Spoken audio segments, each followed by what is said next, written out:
Good afternoon. A very warm welcome to all of you. Namaste to the panel. It's a wonderful panel, a power-packed panel, and we'll see more such stalwarts from Indian industry through the rest of the evening. But this panel represents, between them, several hundred years of experience in doing very complex industrial projects. One of the youngest companies here does such fantastic stuff, very high, high science in some ways, in the business of refractories. And that's why the composition of the panel is great to discuss that first question that I'm going to throw. Pravir, I'll start with you, Mr. Sinha, as one of India's largest integrated power companies. The fact that this is India's moment has been said for years now. And also the fact that the world is India's oyster, particularly after COVID and particularly after what has happened in China. Beyond the numbers and the bottom line which drives you, how would you respond and tell our audience here, uh, how is India the world's oyster? Thank you, Siddharth. Thank you, Mr. Puri. Thank you, India Today Group, for the opportunity, and good afternoon to everyone. I come from one of the oldest companies. We are just 108 years old, but we are very young in heart in terms of what we want to do and how India can play a important role in the change, especially in terms of sustainability, clean energy, and I come from that field. But Siddharth, you rightly mentioned that post-COVID and post the geopolitical situation which is there, this is India's decade, this is India's possibly the century also, with a huge population, 1.4 billion. I think we have a great workforce over here. And it's not only the workforce which is there, but also the consumers which are there. And this is aspiring India. This is India which, where our young people are aspiring. They see every day on the TV, they see on their mobile phones what's happening globally and how they have missed out in many of the opportunities that they could have participated. And I think what we have seen, how India could come back very quickly after COVID. Uh, the Indian people went through very difficult times, but it was March, April. Many of them walked home hundreds of kilometers, but came back, and the resilience that has been demonstrated by Indians really shows that India and Indians can do anything, anywhere in the globe. And I think that's the adaptability of the Indian people. In terms of economic metrics that you see, everything has been right. India continues to be the highest growing in terms of GDP. It's the fifth largest in terms of economy, third in terms of purchasing power parity. So I think all the right things are happening in India, in spite of the conflict in Europe and in especially Russia and Ukraine. We have been to a very large extent insulated by the changes over there. We've been able to handle and manage, and the Indian government has been very, very proactive on this. So I think the Indian economy will really grow very fast. While there are certain things which are given, Right. the 6%, 7% is a given thing in Right. India. The aspiration is how do we make it in double digit? And I expect that with the type of changes that is happening in the economy and the opportunity and India leading globally in the G20, we will definitely get into the double digit sooner than later. Uh, Great point to start off. Sajjanji, I'm coming to you, and many in the audience would relate to your brand and your company because wood is expensive, it is scarce. बहुत सारे हमारे जंगल भी cut चुके हैं. But plywood is what really helps the average Indian add to his home. Of course, you can't just make a home out of plywood unless you have done some innovation.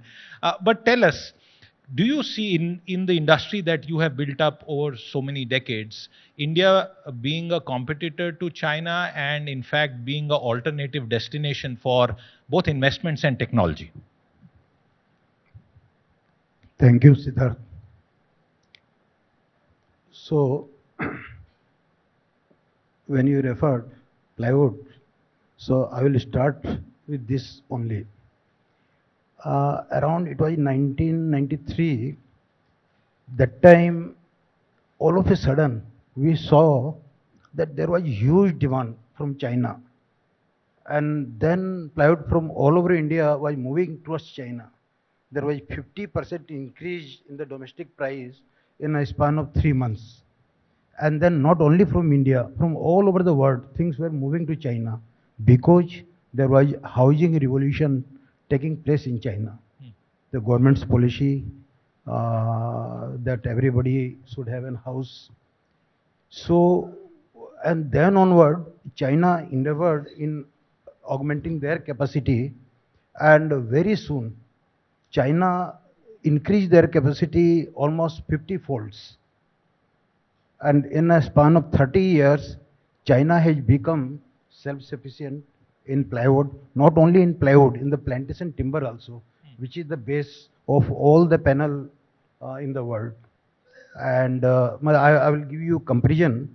At the moment, our plywood production is 10 million cubic meter. 10 million cubic meters. 10 million cubic meter, whereas China's production is 200 million cubic meter. And how much of that is exported? Do you recall how much China exports its plywood production? But India is more or less self-sufficient in plywood. So neither we import much plywood nor we export. So, and because there is tariff, there is other restrictions, and in particle board, our capacity is only 1.5 million cubic meter. China is 35 million cubic meter. MDF, our capacity is 2 million cubic meter. China is 55 million cubic meter. So you can say that last 30 years as a lost opportunity, but I see lot of future opportunity in this because you know, in many things like infrastructure, other things taking place, so most of the developed countries, they have reached saturation point, and more or less China also reached saturation point, particularly in our segment. The growth, the rate which they were maintaining for so many years has almost come to a standstill. Now the increment is not much, but we have long way to go, and there is no reason in next 20 years we shall not equal present China. Today Next China, 20 years to equal present China. yeah, so now starting from here, where we are almost 1/20th in every sector, maybe we will reach 20 times from our present productivity, and I am sure housing and infrastructure would be the thrust of the country, and it will lead the development in the country, because the housing industry is an industry which support almost all the industries: steel, cement, paint, the sanitary wares, white goods, Electrical, so the by entire- everything, upholstery, furniture. So housing will lead the development. It led in China along with infrastructure.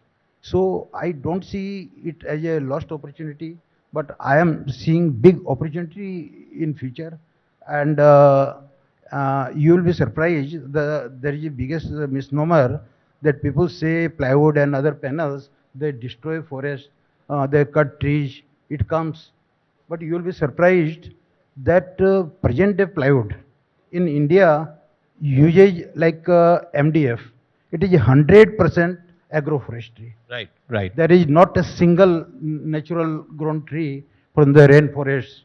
And in particle board also, it uses leftovers, lobs and tops of the trees, and the waste wood from any source. It may be wastage of sawmill, wastage of Right, plywood. right. So, and plywood, it uses 97% the plantation wood, only 3% face in needs, which comes from Gabon or some foreign countries. Right.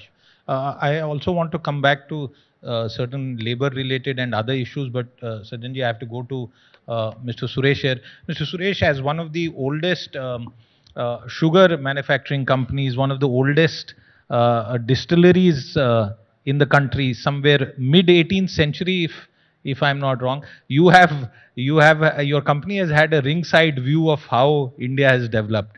The question again that a lot of people are asking today, and Mr. Bhajanka has told us we still have a long distance to catch up with China. He says we will be where China is today in 20 years. Would you agree with him, at least from the sector that you operate in, from that perspective? First of all, thanks for the opportunity. And I represent the company AD Pari. We are in the 236th year of inception of the company. And, so, and the oldest factory was started in 1842 at Nellikupam with a distillery. Just keep the mic closer. So that Yeah. I think I see the entire thing from an agri standpoint.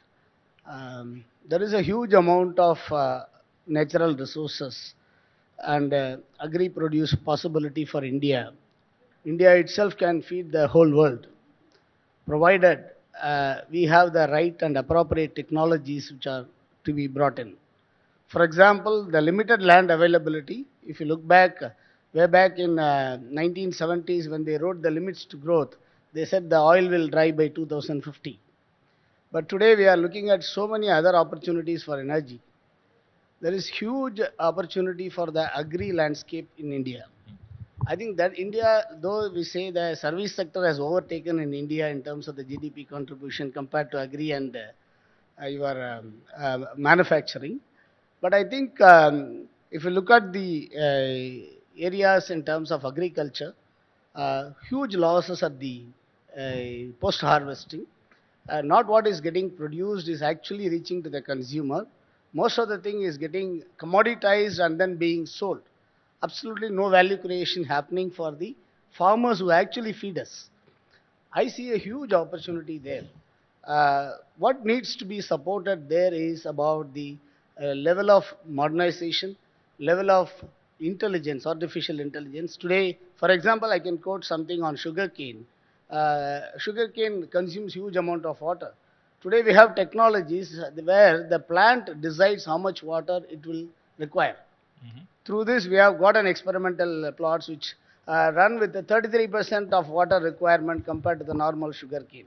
There are technologies available. What India needs is the right appropriate technologies at the farm level, which is going to help the farmers to adapt to these technologies and multiply the productivity of the produce. Thereby, we will be in a better position to. It's a good point that Mr. Suresh makes here. Just as Mr. Bhajanka spoke about China's leadership position in plywood production, so in agri products and processing of agriculture products, China leads there by leaps and bounds in many, many sectors, and obviously even larger than Europe combined. Mr. Sagar, I come to you. And before I ask you a question, just tell our audience here, how old or young is your company?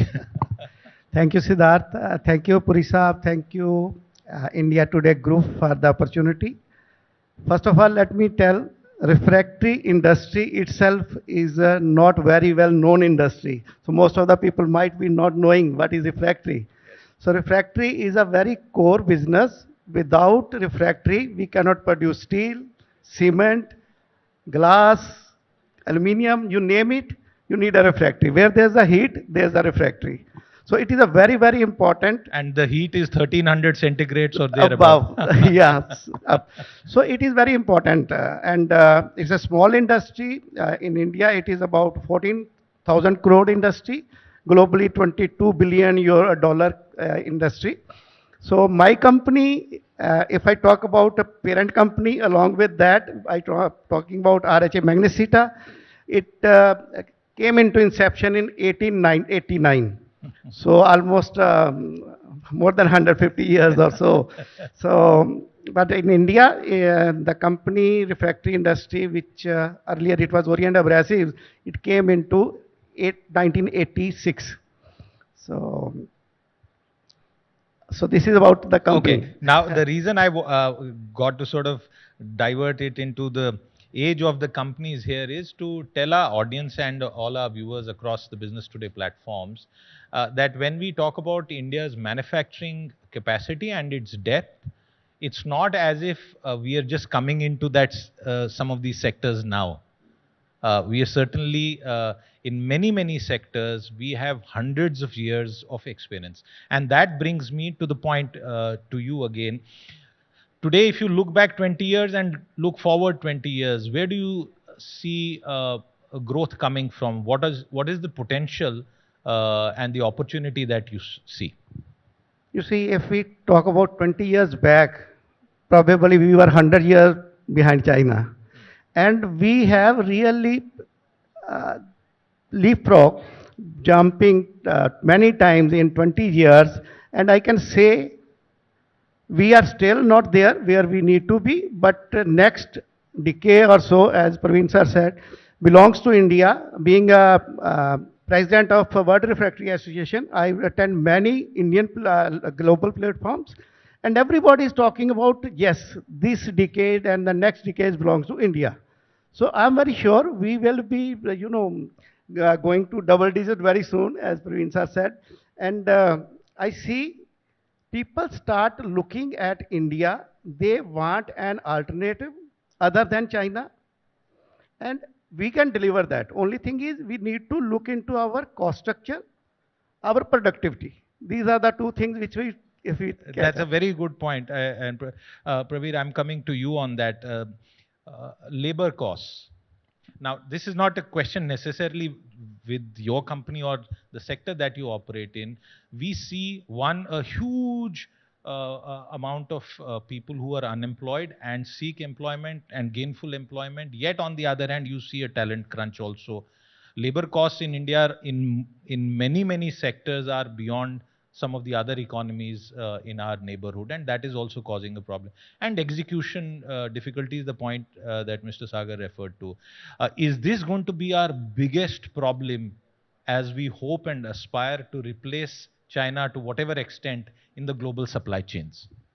Uh, it may not be the biggest problem, but this is definitely a issue today, because what has happened is that the teaching that takes place in schools and colleges and what is required in business to run these factories, run the establishments, run the enterprise are very different.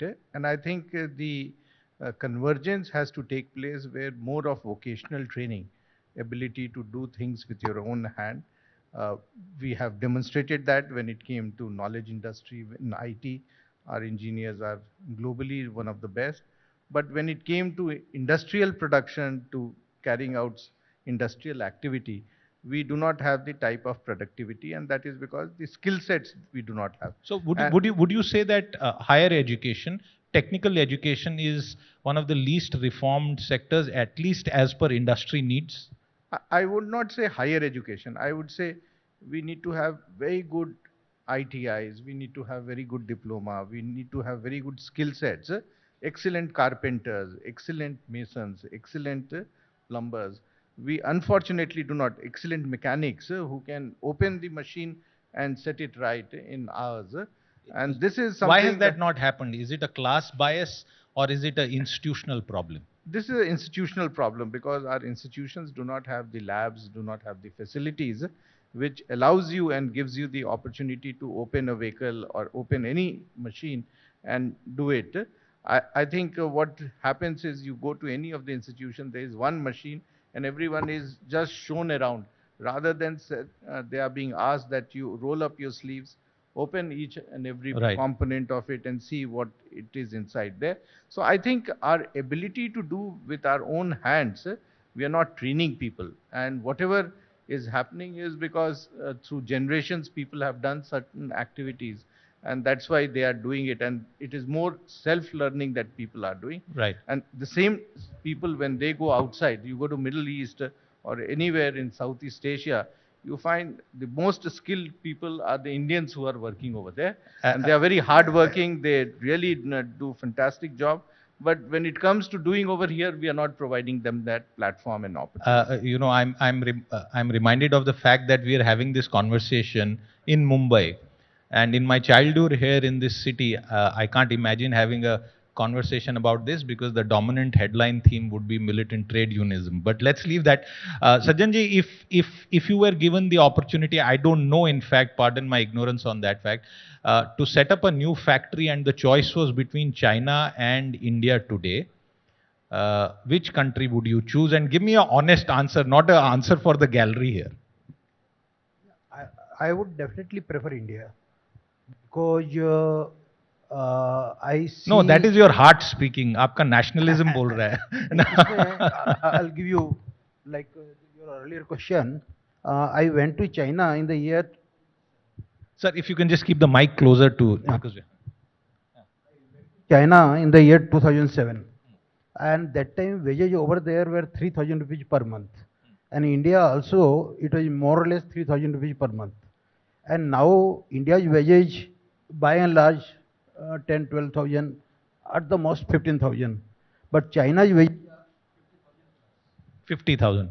last 15 years, they intentionally increase the wages to enrich people. So now it is to India's advantage. And another thing, I admit it, our technical training and other things are very inferior in comparison to China. But most of the manufacturing processes, workers, they don't need to know much. They need only to perform the task given to them. They are attached to one machine. Yeah, that's or one assembly line process. manufacturing. Yeah, so that could be taught to him. And if he masters that particular thing, then so many years he has to repeat the same thing. So that way, technology is important, but for manufacturing, you can train people and make them competitive production-wise. Okay. Mr. Bhajanka, yes, take that mic. If I can just make two anecdotal points. One is that in Tata Power, we had done a lot of investment outside India. 5 years back, we decided we'll divest all that and put money in India because we see a huge market and a potential, and why we should go somewhere else and struggle to do. Secondly, we are setting up a Was that reversal in strategy guided only by the India opportunity or the fact that post 2008, the global opportunity changed? I think the India opportunity, and this is a place that we know, we understand, it is our people, and our ability to get things done is much better. The second point is on the manufacturing. I think we also suffer from a mindset, and we are in the process of setting one of the large manufacturing facility to make solar cells and modules. And we have now taken a task, and we are in the process of implementing it, where 80% of the operators, and these are nearly 2,000 operators, who will be women operators. So we've now looked at all the ITIs and all the diploma colleges in one state, and we are training them, and I can tell you that the initial results are fantastic in their ability to produce and the quality of work that they are doing. Mr. Suresh, I'm going to ask you this question, and I don't know whether you will want to answer it, but do you feel that progress in our farming sector and going from basic farm produce to the next level and beyond is being held by our politics? No, I think if I understand rightly, the progress from the basic thing to the value addition you are talking about, I think that is left to the manufacturers or the farmers. Farmers today, they are not in a position to foresee the probable value what they can unlock from the produce. I think that is where the industries need to chip in. For example, so then why does it happen in China and why is it not happening in India? I'll just come back to that. For example, 1 year back, 6 months back, there was a international Moringa fair which was done in Salem. We understand every day Moringa leaves are being sent from here to Canada by flight. Every day, Moringa leaves are sent to Canada Moringa leaves from Tamil are Nadu. being sent. What we are getting as a Moringa, what we are getting for some 10 rupees, it is being sent for some 380 rupees as a one bundled pack. So there is a huge opportunity for the agri-produce outside. I think there is a link which needs to come. We need to identify what value creations can happen with those agri-produce, and try and link the farmers. Poor farmers, they will not be in a position to go and see the other side of the market. That is where the people like us, the people who are in the food industry, they have to chip in and then try and bridge the gap by bringing in the entry level, what do you call as the logistics thing, where the fruits and vegetables produced do not perish, number one. At the same time, try and see what value creation can happen. In fact, we are working along with the CIA over there to try and see, to put on some R&D in terms of what can be done towards the value addition for Moringa. Moringa is a 80,000 crore industry, they are saying, worldwide. But hardly we are getting any value out of it. So I think that I absolutely had no idea about Moringa and the price. I mean, I've had it, but I didn't know that there was so much money that could be made absolutely, there. I think it is with us and it is possible. That's why I said, when I said that we can feed the world, that means so much of opportunity is yet to be unlocked. And we are talking about the cost. I think the important cost, what we need to keep in mind, in my opinion, as far as the country is concerned, when so much of manufacturing comes into India, I think there is a lot of hidden costs of drawal of the natural resources. I think that we all have to keep in mind. For example, I think 1 year back, we had Andhra Pradesh government raising the water charges from 1 rupees per meter cube to 120 rupees per meter cube. Absolutely. So, we are only talking about labor costs. What is the cost of the drawal of resources, what we are doing, natural resources, and what is that we are going to left behind for the future generations? That's a very... We should not grow very much in the next 10 years. And what are we going to leave for the next generation? That cost needs to get factored in, is my view. That's a very good and sobering point. Mr. Sagar, before I come to you, I just want to relate this to the audience. I saw today on social media that a young company, a tech company has decided to offer a 4-year engineering course where there will be 1 year of industrial attachment and among other things, subjects like chemistry will be optional for the student to decide to read at the end of the course, which is not the case with traditional engineering and leads to a lot of frustration and skill set mismatch.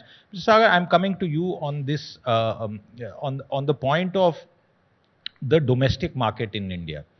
A lot of companies, including foreign investors, have discovered over the last 30 years that the size of the India opportunity, even if it is in volume terms, but in value terms and margin terms, it is much, much smaller than many other countries. Is that changing, or do you see that remaining the same?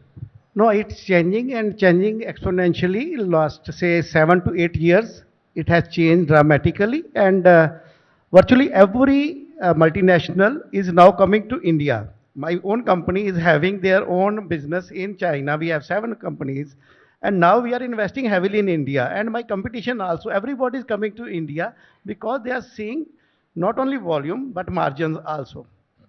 And in spite of what I said earlier, we need to look into productivity and skill set, which Mr. Praveen was saying. We are improving.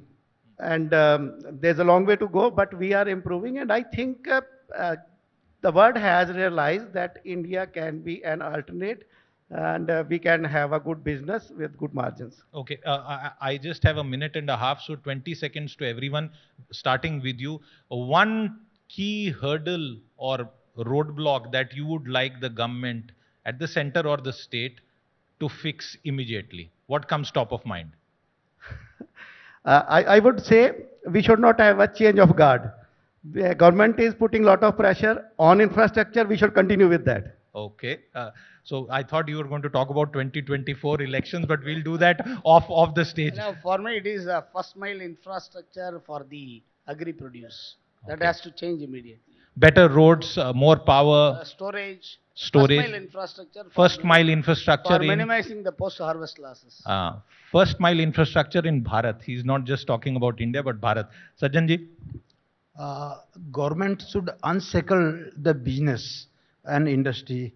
Still, there are so many restrictions, and this environmental clearance, prior to that, public hearings, and other things. How many compliances does your company have to deal with? Many things. I'm in cement also. So plywood, not that much, but in cement, minings and other things are involved. And now, like the industry, putting up the industry, Right. it has become like hurdle race. Okay. And hurdle race, hurdles are decided. But in industry, hurdles are not decided. You start, and people will come, block you this way or that way, put this hurdle. One industrialist told me that it is easier to set up in Dubai FTZ rather than in his own hometown. It is cakewalk in Dubai. Mr. Sinha, the last word on that question to you. I think least governance is the best governance, and I think in many of the sectors, government should move out and allow the private sector to come in and bring the best in terms of technology, productivity, and the other area that I think use of digital technology will help in the governance. Absolutely, and we'll have more sessions on that. With that, it's a big thank you to the entire panel here and to the audience here. A round of applause for them. Thank you once again. Ayush, over to you.